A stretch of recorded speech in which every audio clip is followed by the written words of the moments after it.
kita bisa berpikir dan melakukan pengelolaan sampah di skala komunal.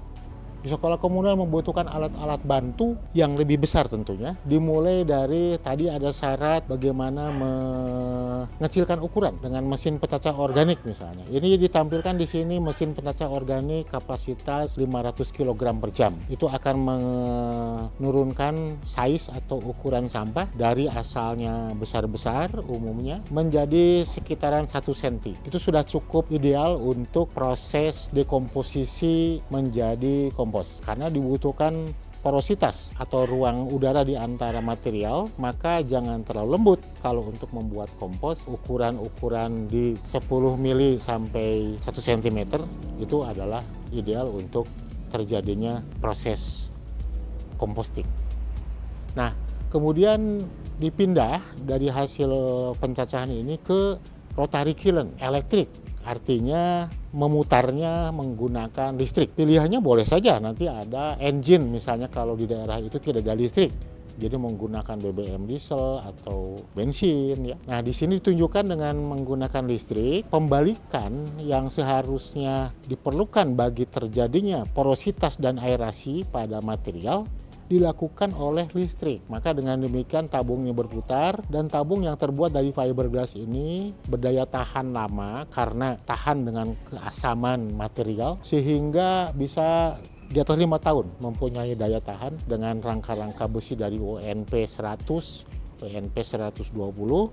Ini bisa menjamin terjadinya proses pengomposan dengan waktu yang lebih cepat dibandingkan dengan cara-cara teknik open windrow. Sebagaimana semua banyak tahu bahwa membuat kompos di pertanian sudah beratus tahun yang lalu menggunakan bedeng terbuka, ditutup dengan terpal, kemudian di bawahnya ada terowongan yang tempat memasukkan oksigen, maka akan terjadi proses dekomposisi. Dengan repotnya adalah harus dibulak-balik. Nah, itu yang kemudian menjadi tidak relevan dilakukan di kota-kota yang mengalami masalah sampah. Belum lagi persoalan waktu yang 2 bulan atau 40 hari paling cepat menjadi kompos, sedangkan 1 tonnya itu membutuhkan area kurang lebih 12 meter persegi. Jadi kalau kita bertarget mengolah 1 ton per hari menggunakan teknik bedeng, itu dibutuhkan 480 meter persegi, tapi dengan rotary kiln, karena bisa setiap unit itu menampung 1 ton,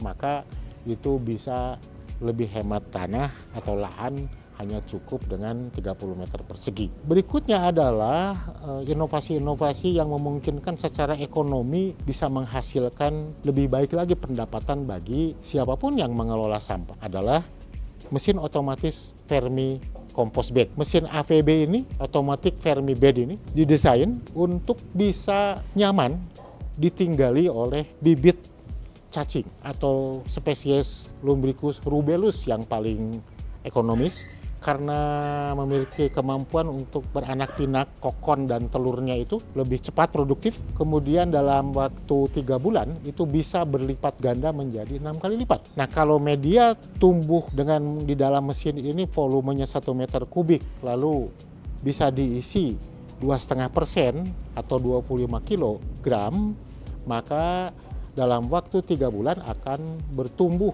menjadi 150 kg. Luar biasa karena secara ekonomi akan menghasilkan sekurangnya kalau di harga-harga bibit fresh Lumbricus rubellosnya 100.000, maka 150 kilo itu kan 15 juta rupiah dalam waktu 3 bulan. Ditambah lagi dengan kotorannya yang keluar dari badan cacing itu suatu kualitas nanofertilizer, partikel kecil yang langsung menembus akar sehingga lebih produktif dan lebih efisien serta lebih efektif di dalam membuat tanaman lebih subur. Itu bisa dihasilkan dengan pakan yang kita berikan 25 kg kepada bibit cacing 25 kg di hari pertama itu, setiap hari akan bertumbuh secara statistik, akan dihitung secara eksponensial sehingga dalam 90 hari bisa menjadi 4,5 ton pupuk organik kualitas nano. Dan harga di pasaran kalau di Bandung di kisaran Rp5.000, dengan 4,5 ton itu kan 20 juta sekian. Jadi keekonomian dari mesin generasi terakhir dengan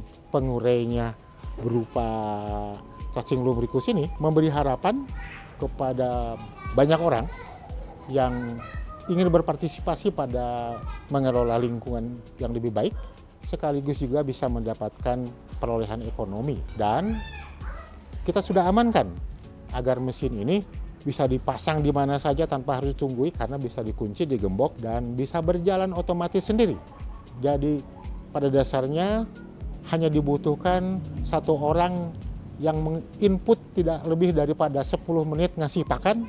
Setelah itu kunci gembok, lalu tinggalkan, karena mesin ini bisa ditinggalkan terbebas dari kekhawatiran adanya hama seperti kadal, ular, tikus, maupun dari orang-orang yang berminat pada cacing untuk misalnya memancing ikan.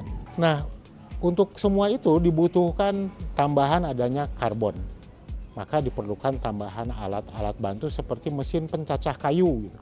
Pencacah kayu ini bisa memberikan tambahan C pada CN rasio yang kalau sumber sampahnya belum mencapai angka di 30, itu bisa ditambahkan dengan sumber karbon dari kayu-kayu albasia, kayu-kayu yang ada di sekitaran itu seperti palet, dan berbagai jenis kayu lain yang rapuh, yang tidak terlalu keras seperti kayu jati ya. Kalau kayu jati masa sih harus dibuat serbuk ya. Kemudian dikenalkan juga bagaimana kalau mengelola sampah itu ada bahan yang bisa di-recycle. Biasanya diperjualbelikan, masih bernilai ekonomi. Ada kardus, ada plastik, itu dengan pres hidrolik itu bisa mengatasi problem sampah agar bisa dikirim ke luar area dengan biaya yang tidak terlalu mahal. Maka ada mesin pres hidrolik dengan tekanan di 12 ton.